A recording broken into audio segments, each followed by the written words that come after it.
Good afternoon, everyone. It's a pleasure to be with you today in this webinar. Welcome to all attendees and our panelists. My name is Nihal Lashin. I'm a science journalist with more than 20 years of experience in this field. I work now as a deputy editor for SciDev.net MENA edition. Through this session, we will discuss how communication advocates for refugees in their migration routes from war zones. I think it's important and critical issue. In all over the world, we can see how wars and violence around the world are displacing more people. The number of displaced and refugees have increased in the last 2 years. According to the UN Refugee Agency, the number of refugees increased to 82 million people, and it expects that the number will reach 100 million in a short time, especially with the current crisis in Afghanistan. It's just a short introduction to focus on the importance of this topic. Let's welcome our speaker in this session, Corinne Grant. Hi, Corinne. How are you? Hi, Nia. Thank you. Thank you. Corinne is the Operational Communications Coordinator for MSF in Amsterdam since 2016. Prior to working in headquarters, Corinne has long experience in the humanitarian field, including in Central African Republic, Chad, the Democratic Republic of Congo, and Sudan. Corinne holds a master's in media and communications science, as well as a master's in international humanitarian affairs. She is passionate about amplifying the voice of those who have suffered neglected and injustice. Let's start with the session with displaying this video testimony from the sea. The subject of video is Where is Camel?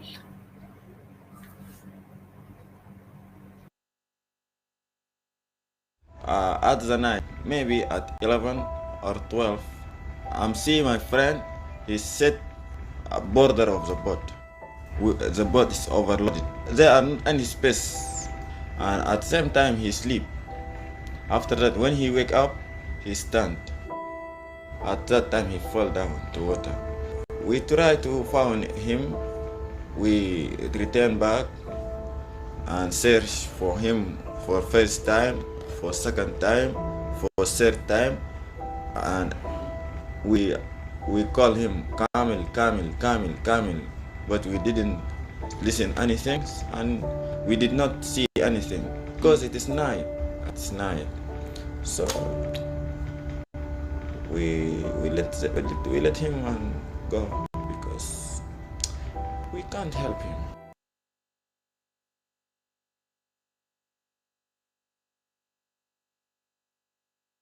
The greatness of this work is that it lets you to imagine this horrific scene. How do you feel, Corinne? And in your opinion, how do these scenes move the world to take positive action towards these refugees? I believe in the power of stories to change the world and to make an action.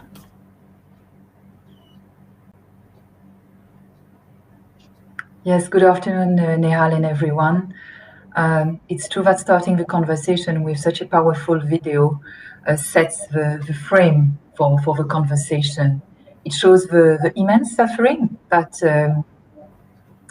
some people are facing, especially migrant refugees, people on the move. And Médecins Sans Frontières, MSF, has been supporting, assisting, and highlighting the plight of these people ever since its creation 50 years ago. So I'm happy also to share some of the experiences that we have had over the years, and myself as a communications coordinator.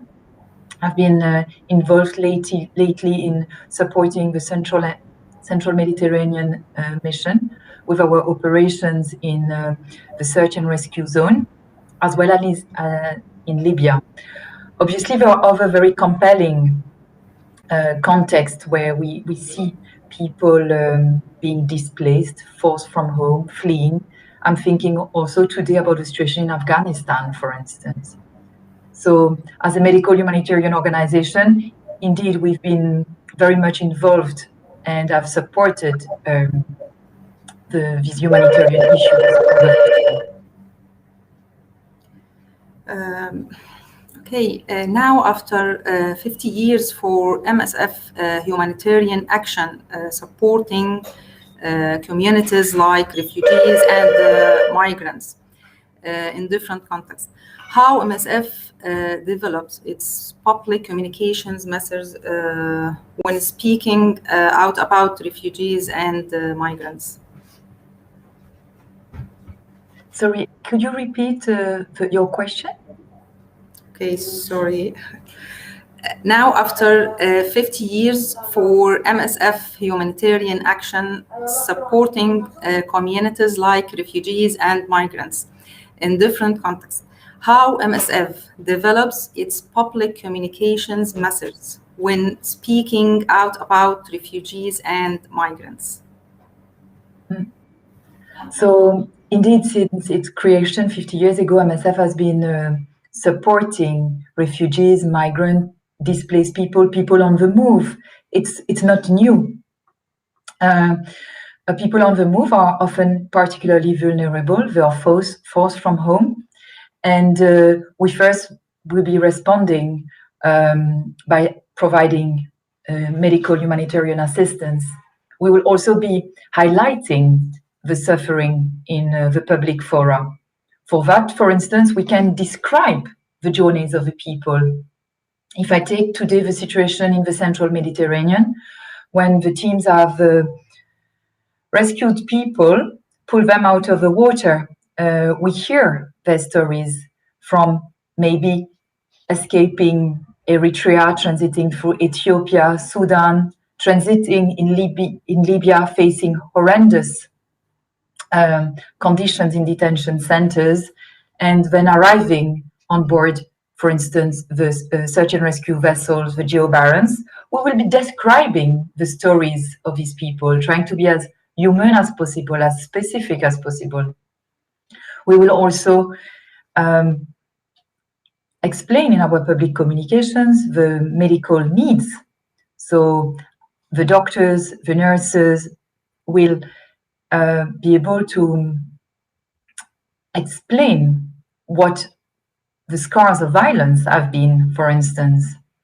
And if I think about the Central Mediterranean situation, our role in communications has always been to not only describe the situation, but to alert on the horrendous policies pushing people back from the European shores, for instance, how harmful those European policies have been to the people. So we have also called out on various authorities, European governments, for instance, but also we have just tried to provide a reality check to the audiences. So I think those are examples on how we have engaged on communicating on the plight of people displaced in the Central Mediterranean.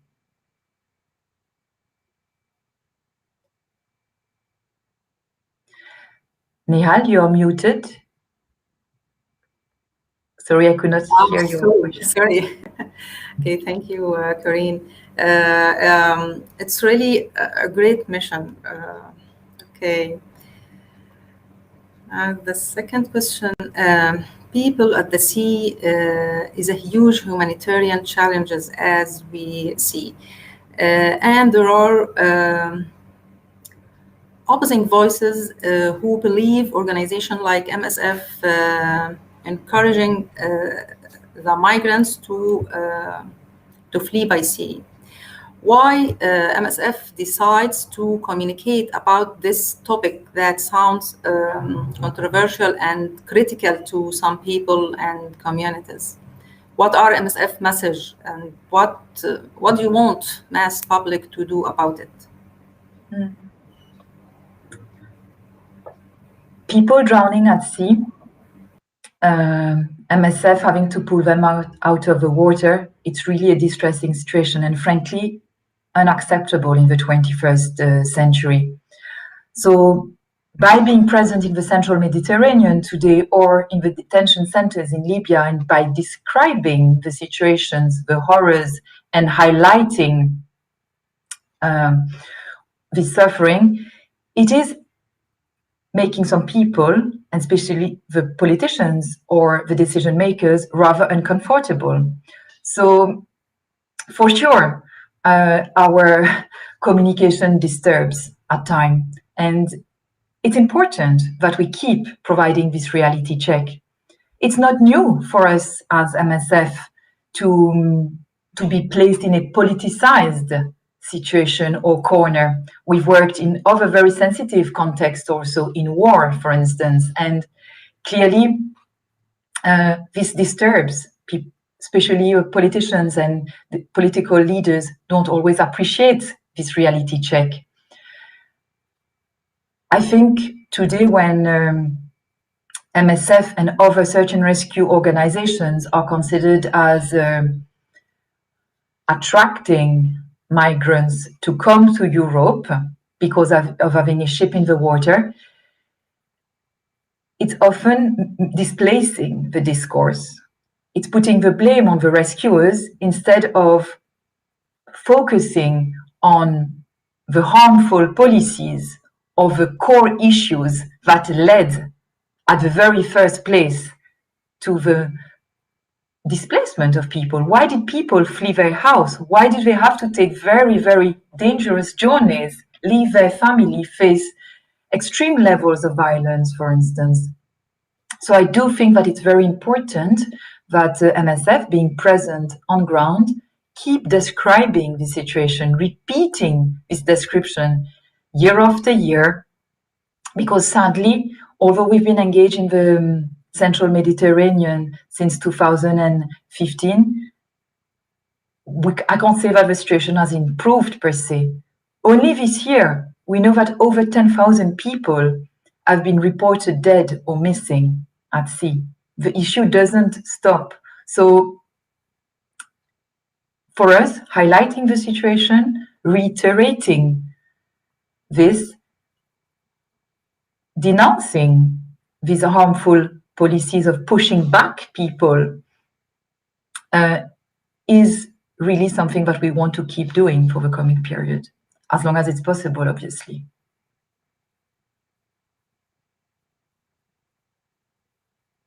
Okay, thank you, Corinne.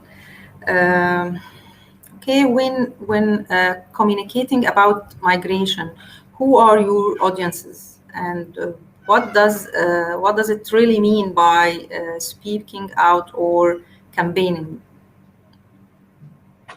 Well, I think it's important to know what context of migration we are talking of. But if I look specifically at the central Mediterranean situation, I think our primary audience over the years have been the European audience and the European governments as such. I think we should do a better job in approaching or targeting audiences in countries of origin or in transit. So, for instance, we know that there has been a lot of people over the years that have been displaced or that have fled Nigeria and have been rescued on board our search and rescue vessels. Should we not communicate more there? How can we do it? How can we sensitize about the issues? And the same in Libya. We work in the detention centers, and people have been in detention centers facing horrendous situations, and maybe the Libyan community is not always aware of what's happening there. So I think we should reinforce our engagement towards this audience. Still, although we are talking about communications in the central Mediterranean and Europe, I think the audience should go broader than Europe, because this is not a European issue. It should be much more general and show that there are similar migration discussions beyond the central Mediterranean with restrictive policies. We can look at the Latin America routes, for instance, or in Australia, and reach out to these various audiences also. I would also like to say that when we talk about audience, we tend to put a country or a region as one audience, but there are different segments within those audiences. And I would be curious how we could approach more the younger citizens, the younger generation, on this issue. And in that sense, the social media tool is very powerful in engaging with the younger generation, knowing that most of them are the users. We have also obviously worked closely with media outlets, journalists, and if I look at our operations in the central Mediterranean and specifically search and rescue, we have collaborated very closely with journalists. They have come on board our ships to have a first-hand account, to experience the rescues and to talk to the rescued people directly. And this is an important work that we should keep doing also. Okay, Corinne, is there a differences between audience in each region, or you need to talk with, for example, MENA audience by specific tone, or for another region by another specific issue? So I think indeed there are specificities of narratives, and depending on the audience. Again, if I look at the central Mediterranean, the proximity of Italy and the Italian audience to the issue makes that there are different levels of debates in Italy, where a lot of people are being disembarked from the search and rescue vessels today. So there our messages remain the same top lines, but the conversations go in a bit of a different direction. And I also think about the Middle East region, where there has been a lot of Syrian refugees over the years taking the route to Europe, and to explain also what they faced, and bringing the news back to the Middle East is different than to describe the situation in Italy. So I'm not sure if I answered to your question, but in a nutshell, I believe that there are specificities per audiences. And this is linked to the proximity to the issue.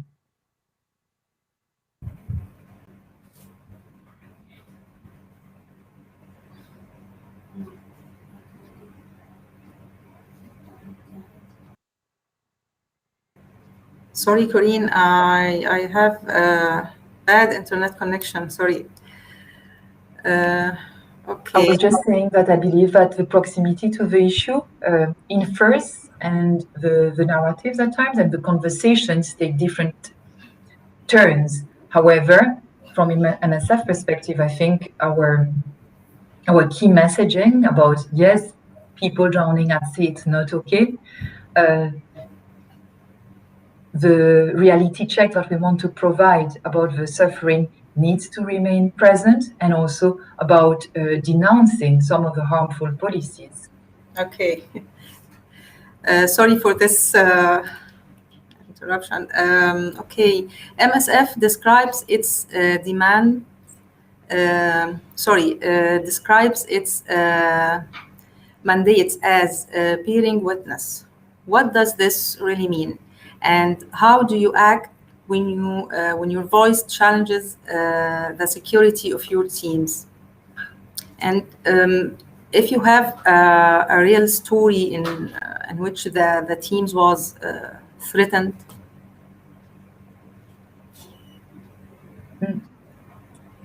So yes, as medical humanitarian organization, MSF provides medical assistance, but keeps highlighting and bearing witness of the human suffering that we've observed.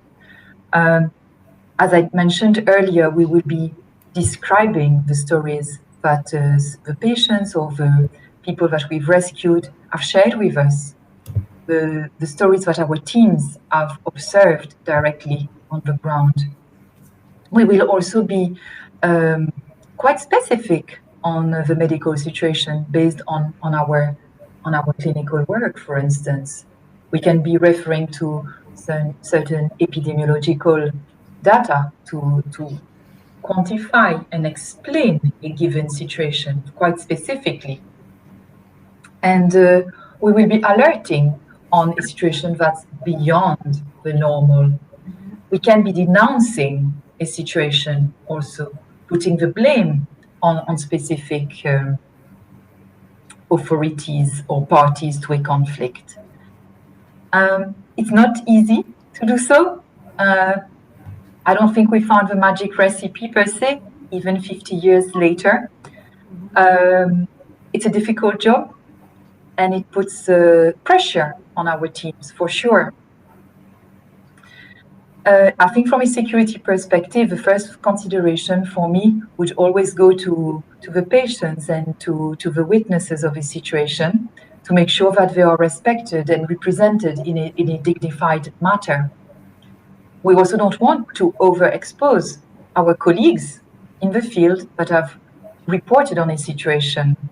And sometimes by sharing some uncomfortable issues for some, it can pose problem with authorities.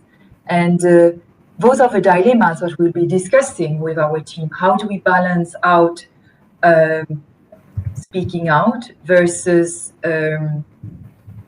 maintaining a presence in a given context and also not overexposing our field colleagues. So we will keep exchanging, analyzing the situation, and at the end, I think it's about having a dialogue with the communities, with our colleagues, but also with the authorities, and making sure that the media reporting or the public positioning is representative of the situation. So it's this balancing act that we will keep doing, and we do on a daily basis in our work. And that's the work that I do together with my team in Amsterdam, but also in the field operations. Okay, it's really a great mission. Do you love your job with all these challenges, or maybe you can think to change it in the future? Well, I do feel quite passionate about what I do. I'm not sure if it's unconditional love, but yes, I mean, it's. I believe, I feel committed. I believe in what I do. I feel very committed, for sure, and to MSF, to the work that we do, to the communities that we work with, and to my direct colleagues. I'm not planning to change jobs per se. I do encourage people in general to show more interest in the communications function that MSF has, because we are often known as a medical organization, but the communications or the témoignage or bearing witness pillar of our work is crucial and fascinating. So lots of challenges. Yes. You need a lot of energy, for sure, and resilience over time. But I'm not done with it. Let's put it like that. Okay, very nice. Okay, Corinne. The question now: what are the shortcomings about the role of media covering migration from your point of view? Has media failed to speak about the suffering of refugees and migrants? It's a very important question for me as a journalist. Well, I definitely can highlight some shortcomings from the media. I'm not saying that MSF is perfect also. I think I can be self-critical about MSF. Maybe but there from a are media differences perspective, between each region, or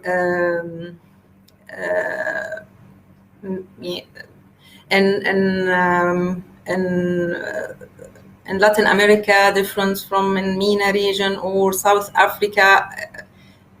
I think there are differences between each coverage.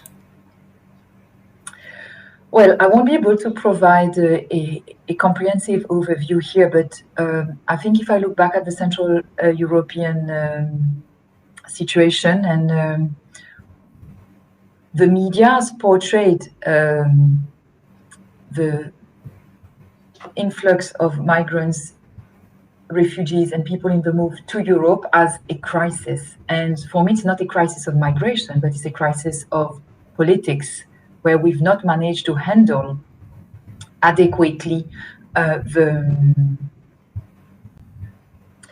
issues of people arriving and portraying adequately the human suffering. So I would really argue back to journalists when they talk about migration crisis, saying like, no, I think it's a political crisis much more. So that would be one of the issues that I would flag. I would also mention that often in the reporting across the board, we tend to talk about numbers. 10,000 people have reportedly been missing or dead in the past year. There are statistics, but the human stories are often missing, and that gives the power of understanding the situation. In that sense, I think that we started this session today with a very nice video that explains the distress and the suffering. And this person is not only a statistic, it's a human being with his life and his story. And I think that's also where I believe journalists and the media should be focusing more. I also think that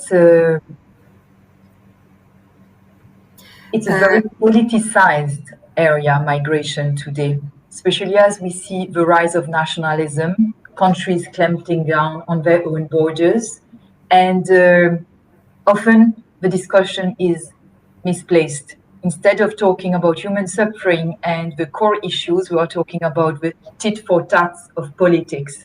And yes, I think those are the three main points that I would say are concerning in terms of media reporting. And as I said as an introduction, I think MSF also could do better in our own communications and reporting to try to shape that. One of the things that I would like to add, today more and more we broadcast our news on social media platform, and there has been repeated smear campaigns against search and rescue NGOs that are operating in the central Mediterranean, providing assistance to migrants, refugees, and displaced people in general, because they are not always welcomed. And broadcasting on social media also comes with a lot of attacks of disinformation on social media. And I think countering this message is essential for MSF, and we should be doing this maybe more, but also for journalists to realize that we cannot obstruct those conversations that are happening on social media, and a reality check needs to be provided from NGOs operating in those areas, but also journalists that are experts on the domain and have done in-depth investigation over time. Okay, thank you, Corinne. I think we need to make also focus on covering the scientists in the countries of asylum and the challenges that they faced. That is one of the issue my association side focus on. We focus on about the initiative projects related to these scientists, refugee scientists. Okay, thank you, Corinne. It's an interesting angle also. Yes. Okay. How do you keep yourself safe during this critical and sensitive work? And how does MSF ensure this safety for the team? Is this specifically to our work on migration and reporting on migration, or it's more general question about MSF?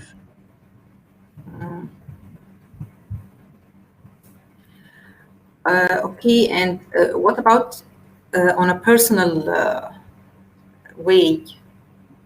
Do you have some precautions do you make? Well, today I work and live in Amsterdam. I consider it as a rather safe place. I'm not particularly exposed to risks. I think the main risk I could have is being trolled on social media per se, or online harassment. Fortunately, I've not been exposed to that, but I do feel that I feel supported by my organization in terms of duty of care for their own staff. And about security for our colleagues, I mean, MSF works in dangerous areas. Today we work in Afghanistan, for instance. It's widely reported in the media. It's been particularly tense for our teams in the past month. We do talk to all sides of the context of the conflict or the situation, and we remain engaged with the community, and this proximity also is important. We don't bear arms. We believe that this won't protect us as a humanitarian organization, that we will remain, we won't take sides in a conflict, and we also be analyzing the wider political and security context to see to what extent can we work there, which are the measures that we need to take. So some of the measures are rather context specific. We will have different approach in the Central African Republic, in Venezuela, in Libya, for instance. So I think it's important to also know that the measures are specific to a location.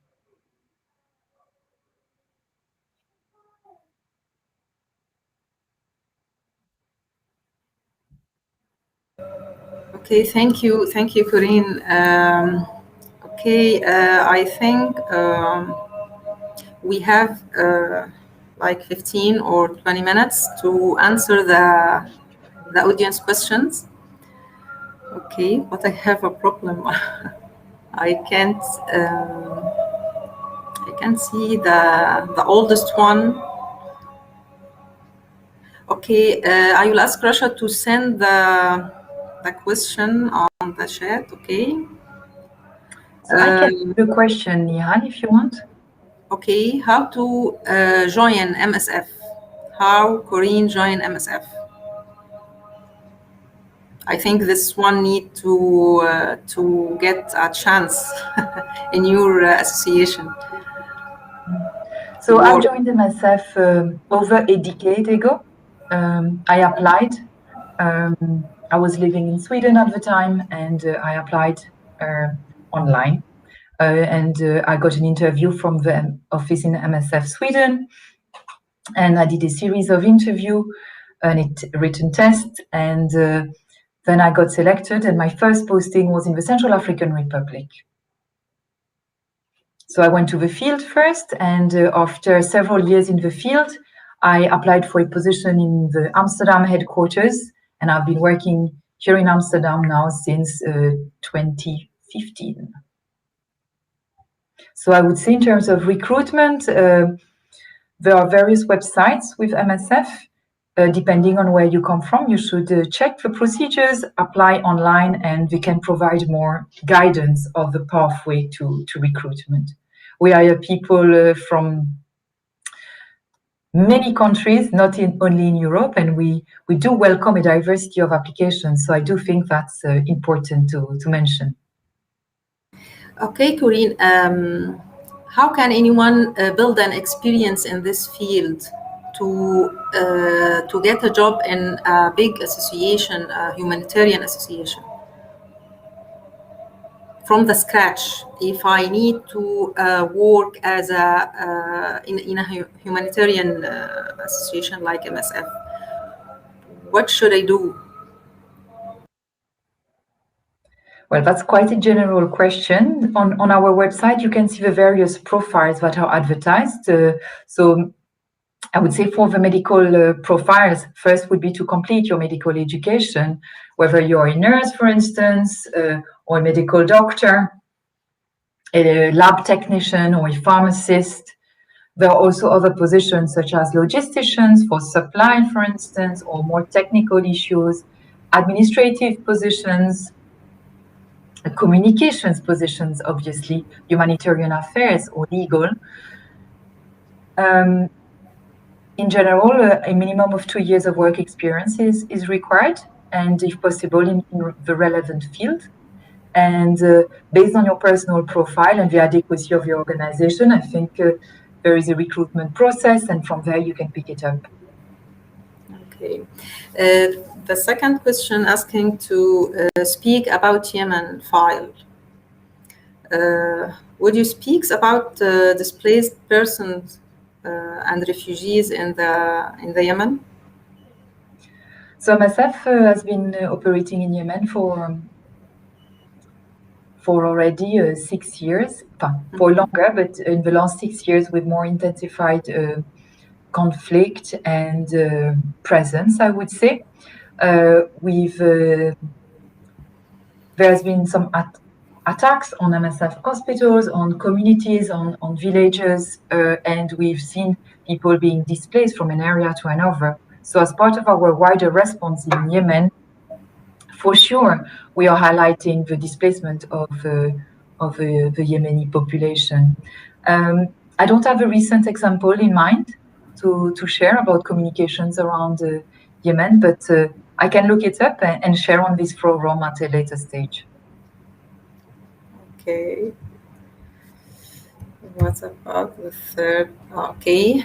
Third question asking about displaced in Syria, like Tel Aviv, right? Tel Aviv. So yes, MSF has indeed worked in Yemen and Syria for a while, and sorry, Tel Abyad. Sorry, Tel Abyad, yeah. So yes, so MSF, as I said, has worked in Yemen and Syria for a long time, and considering the intensity of the conflict and the violence in those countries, we have observed displacement of populations, violence against the civilian population, and for sure we have tried to report on the plight of the people suffering, and to explain also what we are doing on ground and what is the specific assistance we are providing. Today also, if I'm thinking of Syria, we are also looking at the impact of the coronavirus outbreak in country and what is our response. So it goes beyond migration issues.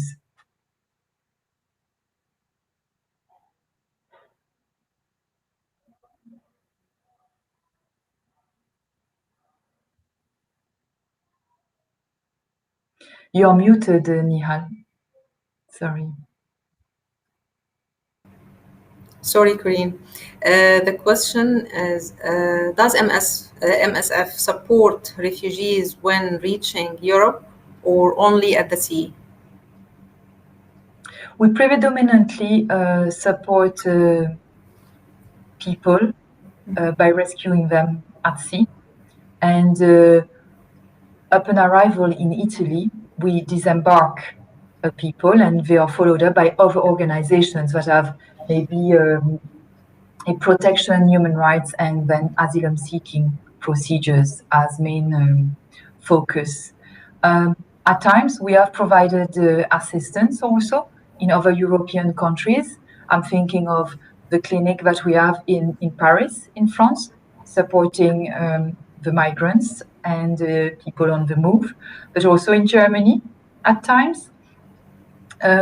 We're also working in the camps in Greece, and we've started also supporting people from a mental health perspective in England? I think, Corinne, Europe in particular has a high asylum requests, right? Yes. Okay. Do you have any other question, Rasha? Okay, that's it. Thank you very much, Corinne. And now I think we have the last video. Okay, we can display it now, Rasha. The GeoBarents needs a place of safety now in order to disembark the 322 rescued people for whom the situation on board is becoming increasingly unacceptable after waiting almost 3 days for more information on when or where to disembark. We have 95 minors on board, out of whom 84 are unaccompanied. The youngest survivor is a 2-week-old baby. Not a single child should be forced to remain on a ship for longer than necessary. Our medical teams have identified and treated traumatic injuries, fuel burns, seasickness, and sunburns. Some rescued people need onward care, some of whom required specialized assistance on land. All survivors are exhausted after many days at sea and sleeping on a wooden deck's floor. Some of them spent more than 2 weeks on board the ship since the first rescue on the 5th of August. MSF reminds the competent authorities that critical delay of a place of safety is creating unnecessary anguish to already highly vulnerable people. Survivors should be treated as dignified humans and disembarked swiftly in a place of safety as per international maritime conventions, ensuring that their basic human needs are met, including medical and protection requirements.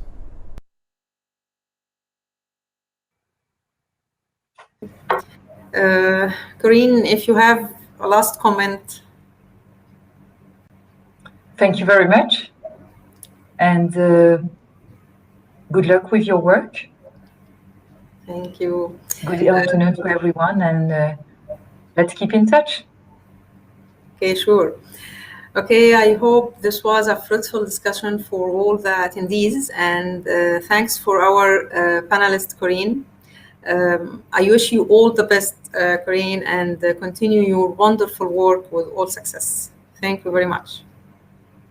Thank you.